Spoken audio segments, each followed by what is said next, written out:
नमस्कार। गो सुगम ऑनलाइन कृषक पंजीकरण पोर्टल को स्वागत। जेउठारे कृषक पंजीकरण हेबा सह राज्यर F&ARD एंड DAFE विभाग अधीन रे चालुथिबा विभिन्न स्कीम और सेवा गुड़िकर लाभ पाई परिबे। जेउ कृषक माने मत्स्य चाष, पशुपालन, आपिकल, उद्यान कृषि, कृषि एवं आनुषंगिक क्षेत्र गुड़िकरे आग्रही सेमाने सरकार को द्वारा आवंटित सब्सिडी पाइबा पई आवेदन करि परिबे। सेथिपई पोर्टल रे कृषि पंजीकरण करिबा जरूरी अटे। गो सुगम वेब पोर्टल को जिबा पई वेबसाइट रो URL प्रवेश करंतु। आवेदन बटन उपरे क्लिक करंतु।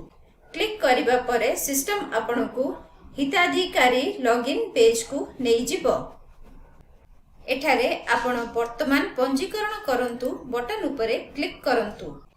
एही पेज रे प्रथमे हिताधिकारी कर नाम प्रवेश करंतु, जेपरी आपणकर आधार कार्ड और ईमेल आईडी।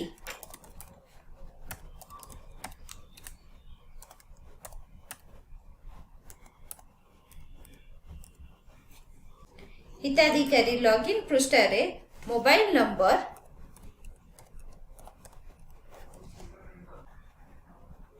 ठिकाना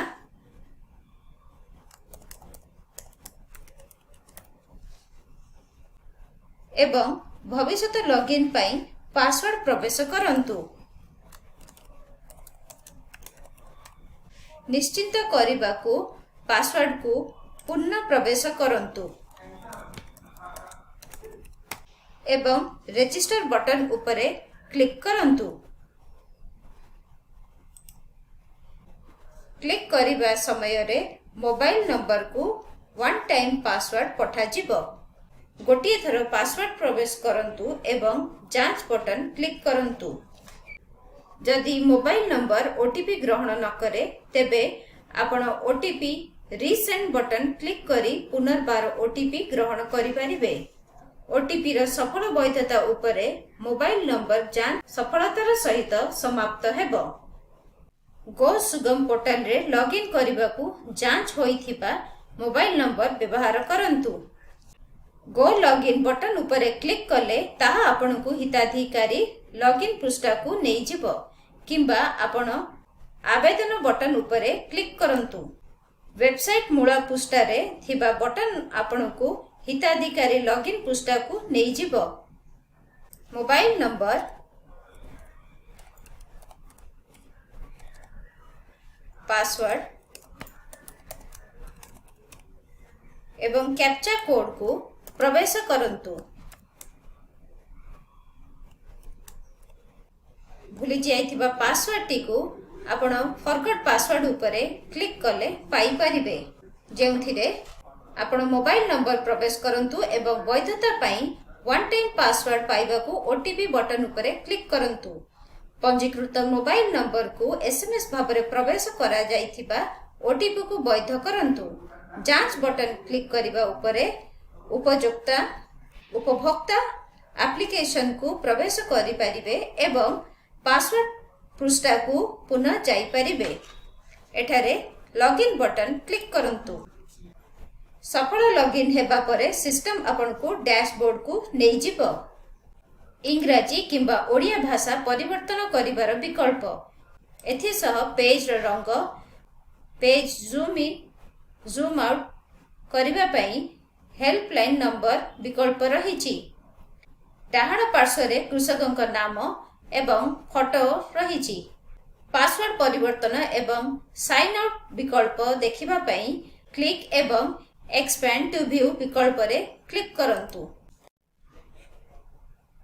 हेडर सेक्शन रे डैशबोर्ड, स्कीम एवं सर्विस लिंक वैशिष्ट्य अछि। एही हेडर सेक्शन रे ट्रैक स्थिति दिया जाइछि।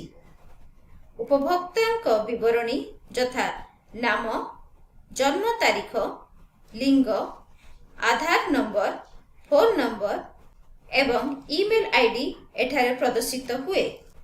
योजना एवं सेवा, निर्देशनामा अनुजाई उपलब्ध स्कीम एवं सेवा गुड़िकर तालिका देखिबाकू स्कीम एवं सर्विस लिंक उपरे क्लिक करंतु। एठारे एफएआरडी एवं डीएएफई विभाग अधीन रे थिबा समस्त कार्यालय संपूर्ण तालिका प्रदर्शित हुए।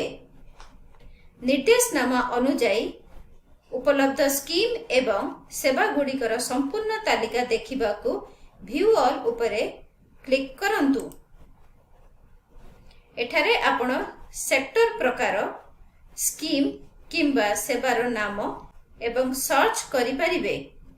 जदि उपभोक्ता एही स्कीम विषय रे एक संक्षिप्त धारणा पाइबाकू चाहंती, जथा स्कीम कोण, योग्यता मानदंड, किपरि अप्लाई करि हेबो इत्यादि, तेबे स्कीम नाम अंतर्गत प्रदान करा जाइथिबा संक्षिप्त वर्णना उपरे क्लिक करंतु।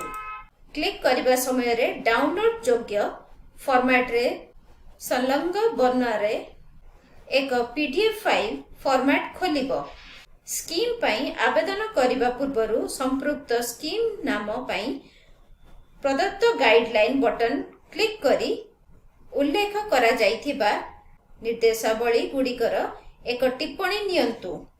संपृक्त स्कीम पई आवेदन करिबा पई अप्लाई बटन उपरे क्लिक करंतु एवं कृषक विवरणी विभाग जोड़ंतु।